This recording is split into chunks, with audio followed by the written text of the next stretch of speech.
반갑습니다. 대사랑TV의 대사랑입니다. 네, 이번 시간은 한글 자음 중에 미음 쓰는 방법에 대해서 알려드리도록 하겠습니다. 미음 같은 경우에는 초성과 받침으로 쓰이는 그 형태나 모양이 크게 다르지 않기 때문에 이번 영상에서 두 개 다 설명드리도록 하겠습니다.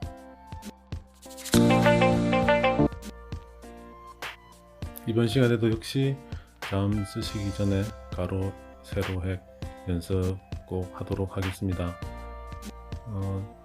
연습을 많이 하는 것도 중요하지만 정확하게 선을 긋는 것도 상당히 중요하거든요. 그래서 지금 보시는 것처럼 제가 가로 쓰기와 세로 쓰기 하는 영상을 느린 재생 화면으로 보여드리고 있습니다. 가로 쓰기 같은 경우에는 저희 선긋기 연습 동영상에서도 한번 말씀드렸듯이 지금 보시는 것처럼 약간 한 1, 2도 정도 조금 방향을 올려서 적는 것이 글자 쓰기에 상당히 잘 어울립니다. 그리고 내려쓰기 같은 경우는 지금처럼 손을 움직이는 것이 아니라 붓끝, 손목을 이용해서 바로 내리긋는 연습을 하시는 것이 좋습니다. 처음부터 너무 빠른 속도로 선을 긋는 연습보다는 제가 말씀드린 부분들을 잘 생각하시면서 아주 정성 들여서 천천히 선 내리긋는 연습을 하시기 바랍니다.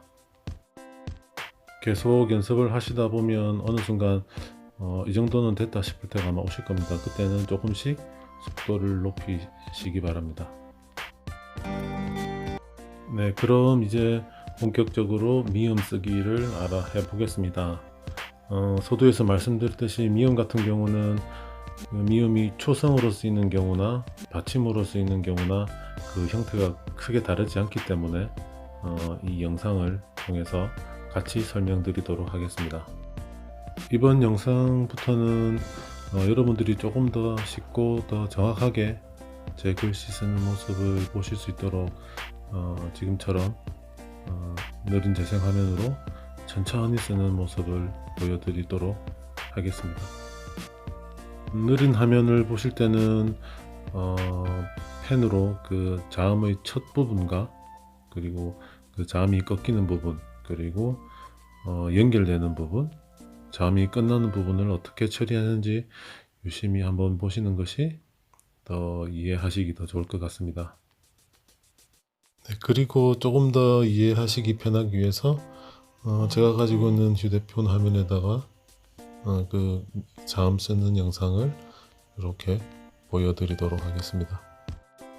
저도 최근에 휴대폰 그 펜 기능을 사용해서 글씨 연습을 좀 해보고 있는데 화면 액정 자체가 상당히 미끄럽기 때문에 상당히 쓰기 힘들더라고요. 그래서 이 영상을 보시는 분들도 혹시 아마 휴대폰으로 연습하시는 분들도 계실 텐데 휴대폰보다는 종이에 직접 연필이나 좋아하시는 펜으로 글씨 연습을 하는 것을 추천드립니다. 그럼 첫 번째로 초성 미음 쓰는 법에 대해서 말씀드리도록 하겠습니다. 초성 미음으로 쓰이는 경우는 보통 한 가지라고 할 수 있습니다. 미음 같은 경우는 그 모양이 거의 정해져 있기 때문에 한 가지라고 할 수 있고요. 조금 다르게 구분된다면 지금처럼 두 번째 획을 꺾는 부분과 첫 번째 획과 세 번째 획이 만나는 저 부분을 어떻게 처리하는지가 조금 나뉠 것 같습니다. 두 번째는 두 번째 획을 좀 동그랗게 좀 바로 이어서 꺾는 부분이고요. 세 번째 지금 보시는 모양처럼 마지막 획도 두 번째 획보다 조금 더 나가는 모양, 이렇게 하시는 것이 가장 좋습니다. 이어서 좀 잘못된 예를 보시면 지금처럼 세 번째 획이 첫 번째 획의 바깥쪽으로 튀어나오는 경우 좀 추천드리지 않고요. 미음 모양이 기역과 니은이 합쳐진 모양이라고 해서 지금처럼 기역처럼 쓰고 니은처럼 쓰는데 아마 저렇게 써보시면 글자 모양이 잘 나오시진 않을 겁니다. 지금처럼 모양도 좀 삐뚤해지고요. 그리고 초성으로 쓰이는 경우는 지금처럼 가로획과 세로의 비가 거의 일정하다고 보시면 됩니다. 가로와 세로를 좀 일정하거나 아니면 조금 세로를 조금 더, 아주 차이는 나지 않지만 미세하게 세로를 조금 더 길게 쓴다고 보시면 됩니다. 네, 그럼 이어서 두 번째로 미음이 받침으로 쓰이는 경우에는 어떠한 특징이 있는지 한번 알아보도록 하겠습니다. 그 모양 자체나 획순서 이런 것들은 그렇게 크게 차이가 나지 않습니다. 지금 보시는 것처럼 받침 미음도 두 번째 획을 바로 강하게 꺾느냐 아니면 동그랗게 조금 부드럽게 꺾느냐의 문제가 있을 수 있고요. 초성으로 쓰는 미음과 가장 큰 차이점은 지금 영상에서 보시는 것처럼 가로와 세로의 비율 차이라고 할 수 있습니다. 미음이 받침으로 쓸 때는 뭔가 좀 안정적인 면을 보여줘야 된다고 하나요? 그래서 가로 부분을 조금 세로보다 조금 더 길게 적어주는 것이 좋습니다. 받침 니은의 경우도 초성 미음처럼 그 세 번째 획의 겹치는 부분과 그리고 기역과 니은을 섞어서 쓰는 부분, 초성 미음 때 설명을 빠뜨렸는데 지금 보시는 영상처럼 두 번째 획 중 그 세로 획을 세 번째 가로 획보다 길게 내리지는 않습니다.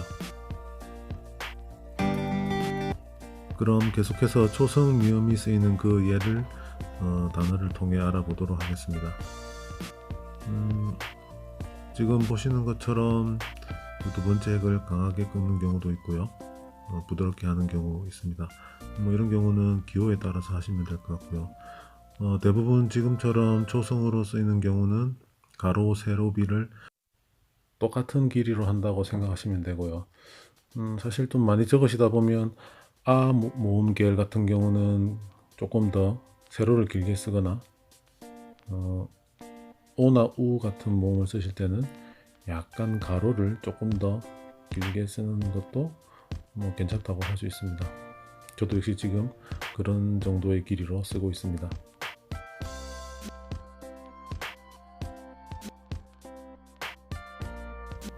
앞서 설명드린 미음을 잘못 적을 때 어떤 글자의 모양이 되는지 한번 보시도록 하겠습니다. 첫 번째로 세 번째 가로획이 첫 번째 세로획보다 많이 튀어나가는 경우, 뭔가 좀 튀어나오니까 좀 보기가 매끄럽지 않습니다.